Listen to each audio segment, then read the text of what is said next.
Hey everybody, it's Beth Cree with Laughlin and Associates. As you know, Tom and I are just kick butt realtors with Aaron Laughlin, and we're super excited to have Josh with us. We have so many buyers that really just have a lot of questions about what kind of credit score they should have and what they can do to get the best credit score. And so Josh is with Leader One Mortgage, and they're the top lender that we use. We recommend them to everybody. They have phenomenal systems and abilities, great follow through, great about answering the phone when you have questions, even if it's not 9 to 5. So we really appreciate them and use them a lot. Josh, thank you so much for joining us. This is Josh Buffum with Leader One. Hello. So, hey, Josh, tell me, if you were to advise a buyer or someone considering buying, what would you say they need to have as a credit score? I mean, to make things as easy as possible, obviously anything over 700 is ideal. The top threshold in credit is 740. Anything after 740 credit is just showing off.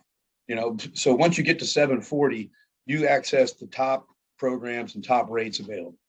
The bottom of that is 580. So you can get a loan, FHA, at 580. It's very difficult to get an approval with a 580 score because usually there's a lot of reasons that factored into the fact that the 580 was there in the first place. And very rarely does somebody meet all the qualifications necessary to get approved at 580 because of the reason they're at 580, if that even makes sense. Yeah. So what I've noticed is 600 seems to be the real threshold. 580 is kind of a number that is out there. And yes, there has been some things that have been done under 600, but they're rare. 600 tends to be the threshold where things start getting done on a regular basis. 620 is even better. You can almost assure that you're going to get a direct underwriting approval at 620 and above, provided we have, all the other credit factors in place. 640 would start to get significantly better. In the FHA world and the VA world. At 660, there's even a slight tick up there.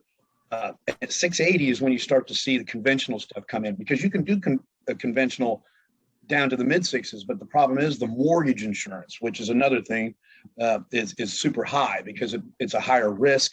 So the mortgage insurance goes way up. So therefore the payment aspect isn't as attractive as FHA with the lower scores under 680. Is everybody following me? Yeah, that sounds good. Am I making sense, Beth? Yeah. Okay. Well, and what's cool is that if somebody doesn't completely understand, you're always available to answer the phone or text with somebody without even having to run their credit score to begin with. Yeah. It's always better if you have that data, because you can have a more accurate conversation. But yeah, so that's great info. So what do you think about, I know there's a lot of the apps right now that people use that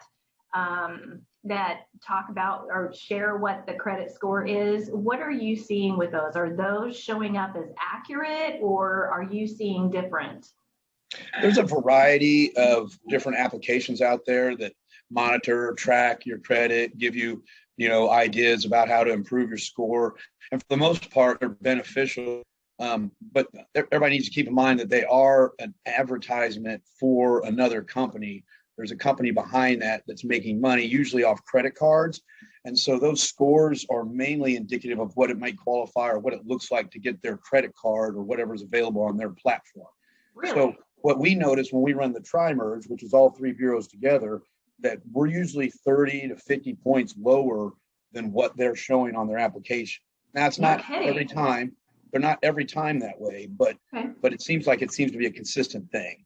So, when somebody tells me, well, on my Credit Karma, I'm just using that as an example, on 740, usually that means they're going to be in the high sixes or low sevens when I actually do the tri-merge. That's what I usually find. That is really interesting.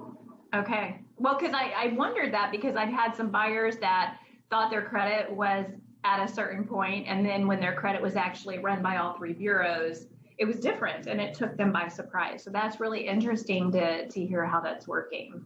Yeah, when we run a tri-merge, what we're looking for is the middle score of the three.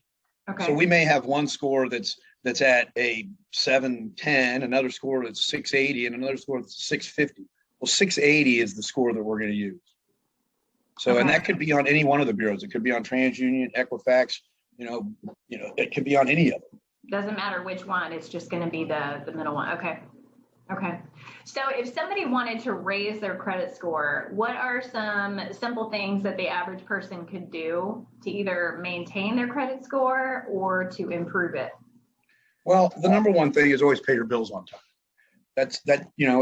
It seems simple, but it's surprising how many times people get tripped up by a little credit card bill here, or they didn't get their Lowe's card paid on time, and that cost them 30 to 50 points in their credit score. And so obviously pay your bills on time, never go past due, and then you always want to try to maintain a lower balance, significantly lower balance than what your high credit is on your credit cards. Like, you may have a $10,000 credit card limit. If you've got your balance up to 9,000, well, that's going to negatively impact your credit. And I don't think people always realize that. Well, hey, I'm paying my bills on time. Yes, but your available credit is very low compared to what you have, allotted to you. So ideally, you want to stay under 30%.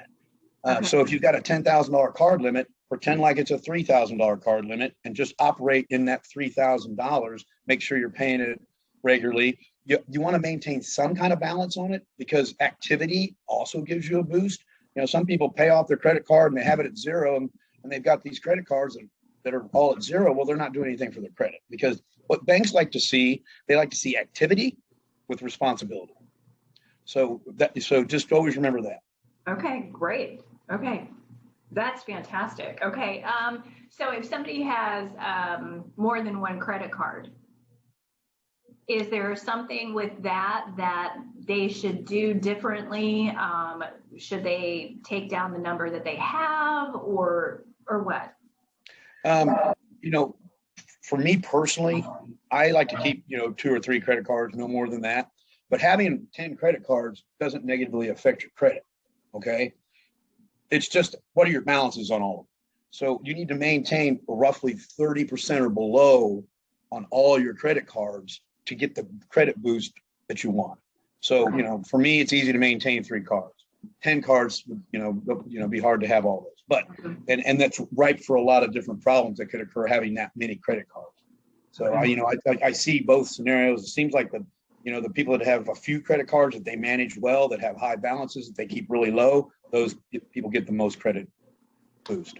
That is great to know. Okay, that's great to know. Okay, so when somebody is preparing to buy a house or they're under contract for a house, what are some things that they should avoid? Well, obviously, major credit purchases, once we've ran credit, are a no-no, because what's going to happen is towards the end of the process, they're going to do what's called a soft pull, and they're going to know any credit activity that occurred during the buying process. Before you buy a house, obviously, we need to get those credit cards down to, that manageable level, that under 30%. If you got a $10,000 card, pay it down to under $3,000, a little lower, it is even better. And then before I pull your credit, because once you do that, and then we let the bureau actually catch up, because a lot of times people will pay it off, go run the credit. Well, it's still showing the $8,000 balance. So we need, 25 days or so after the card was paid down in order to get it registered for that. Now, we can do what's called a rapid rescore for people that don't have time to wait. So you'll pay your card down. We'll do what's called a rapid rescore. We basically pay the bureaus to update their score now. And when that happens, then basically they get that 25 days up front, but it has a cost. Okay, well, that makes sense. Okay, so just to be clear, when you are going for pre-approval, they're doing a hard pull on your credit. All 3 bureaus. On all 3 bureaus. And then before you close on your house, they do a soft pull on your credit to make sure that you're not going out and opening more credit cards or lines of credit. Yeah. So if you've got any inquiries, or you've purchased anything, or, you've done anything on your credit, it's going to show up on a soft. Okay. So like if you want to buy a house that you're going to need to put new carpet in, it's really important that you know as a buyer that you need to speak to your lender before you go somewhere and charge all of that carpet to be installed after you buy it. Yeah, I mean, the scenario that I always talk about, because it's happened several times, is the person who is approved for the house. They're closing here in a week or so, and they go to Nebraska Furniture Mart and they put all this stuff on layaway or whatever, ready to be delivered after they close on their house. Well, and they put it on their card. Well, now the soft pull comes up, and now we've got a possible debt to income issue, because now we've got this new stuff on the card. And a lot, sometimes it doesn't matter. Sometimes it's just a matter of redoing the numbers to make it work for underwriting. But sometimes it does, especially with people that are on the cusp. Can that actually make someone not be able to close on their house? It can happen, and it has happened. Ouch. And we send out documentation and stuff that talks about what not to do before you purchase a house. So, the people have that documentation in front of them. But a lot of times words from a real estate agent or a mortgage professional are needed also, just because not everybody reads everything right in every detail. That is true. Okay, so what about deposits that happen during that time that you're under contract? If you have a gift from someone or you sell a vehicle for cash, are there any things that buyers need to be aware of with that? Paper trail, paper trail, paper trail. So if you put money in your account, I need to know where it came from in detail. And when I say in detail, if it's a gift, I'm going to have a bank statement from the person that gave you the gift showing that money was in their account prior to them giving it to you. Because obviously it could be ripe for fraud if the money wasn't in their account, all of a sudden it went into their account and then they gave it to you. Well, where's the money coming from? So you always got to figure out where the money came from. So, if somebody's going to make a deposit, they're going to sell their boat, and then I need a bill of sale. I need some evidence that we sold this and we put the money in the bank, and I'm going to need a statement showing where it went and how it came out. Okay. So as always, with anything out of the ordinary, you need to talk to your lender before you make that move. Is what it yes. Like. Always ask. Yes. Yeah. If you're going to buy something during this process, ask.